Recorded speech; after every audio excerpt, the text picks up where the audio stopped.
Hello, I'm Wang Cong with the Global Times. I'm here at the Beijing West Railway Station. This is one of the busiest train stations in all of China, and it just got busier.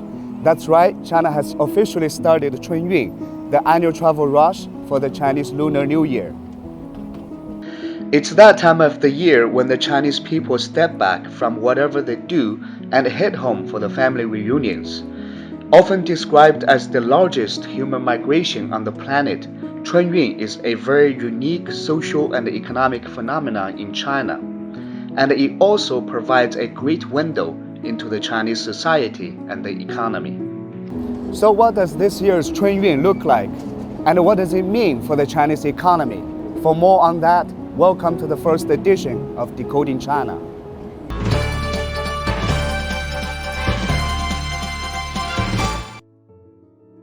After being affected by COVID-19 for several years, this year's Chunyun is shaping up to be a record one. In total, 9 billion trips are expected during the 40-day period. That's a fresh record and nearly doubles the number of trips last year. With a record number of people on the move, spending on everything from food to movie tickets will be massive. And that's great news for the Chinese economy, which increasingly relies on consumption. Last year, consumption contributed more than 80% to China's GDP growth. In fact, since the New Year's Day, we have seen a tourism boom in China, with cities like Harbin in the northeast bustling with tourists.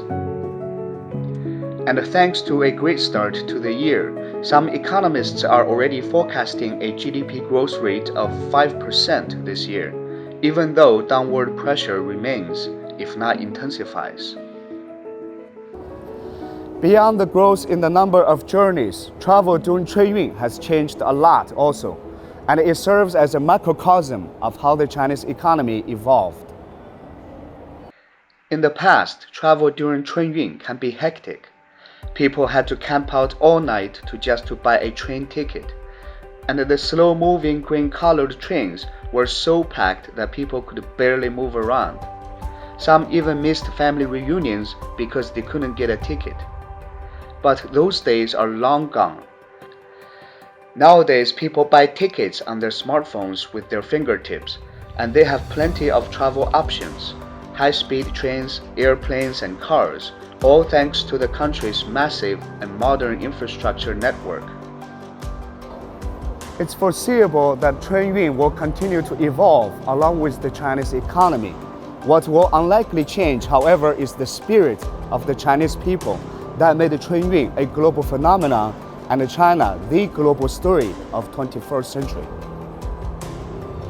When I see all these people here today, I see white-collar workers, migrant workers, students, and people from all walks of life who likely traveled far from home to pursue a better life for themselves and for their loved ones.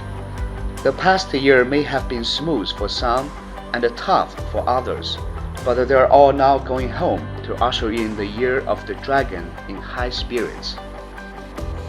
This is a reminder that it's really the Chinese people's pursuit of a better life, their ingenuity, their tenacity, and a government that is devoted to a people-centered development philosophy that makes the Chinese story so successful. And it is this combination that also makes China full of potential. Although 800 million Chinese people have been lifted out of poverty over the past 4 decades, and 400 million have reached middle-income status, but that means hundreds of millions of more have not reached that status. And that is precisely why the Chinese government is so determined to pursue Chinese modernization, a very grand vision with a very simple goal, that is to create a better life for 1.4 billion Chinese people. And that is the underlying logic of China's development. You don't need an advanced degree in economics to understand that. That is all for this edition of Decoding China. See you very soon.